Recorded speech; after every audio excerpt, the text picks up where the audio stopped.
গাংনীর জোরপুকুরিয়া মাধ্যমিক বিদ্যালয়ে 2 উইকেটে মেহেরপুর সরকারি টেকনিক্যাল স্কুল অ্যান্ড কলেজকে পরাজিত করে চ্যাম্পিয়ন হয়েছে।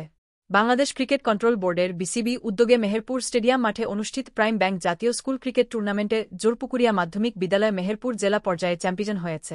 শুক্রবার অনুষ্ঠিত ফাইনাল খেলায় জোরপুকুরিয়া মাধ্যমিক বিদ্যালয়ে 2 উইকেটে মেহেরপুর সরকারি টেকনিক্যাল স্কুল অ্যান্ড কলেজকে পরাজিত করে। টস জিতে প্রথমে ব্যাট করতে নেমে মেহেরপুর সরকারি টেকনিক্যাল স্কুল অ্যান্ড কলেজ মাত্র 102 রান করে সবাই আউট হয়ে যায়। জিহাদ দলের পক্ষে 21 রান করেন। জোরপুকুরিয়া মাধ্যমিক বিদ্যালয়ের জিসান ও সাইফ 3টি করে উইকেট লাভ করেন। জবাবে খেলতে নেমে জোরপুকুরিয়া মাধ্যমিক বিদ্যালয়ে 8 উইকেট হারিয়ে জয়ের লক্ষ্যে পৌঁছে যায়। দলের পক্ষে রিমন 21 রান করেন। সরকারি টেকনিক্যাল স্কুল অ্যান্ড কলেজের সোহাগ 3টি উইকেট লাভ করেন। জোরপুকুরিয়া মাধ্যমিক বিদ্যালয়ের Jisan man of the match নির্বাচিত হন। খেলা শেষে পুরস্কার প্রদান করা হয়।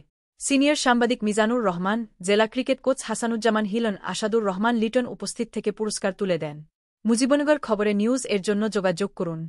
আশফারুল হাসান সুমন, উপদেষ্টা সম্পাদক, মোবাইল 017222266606।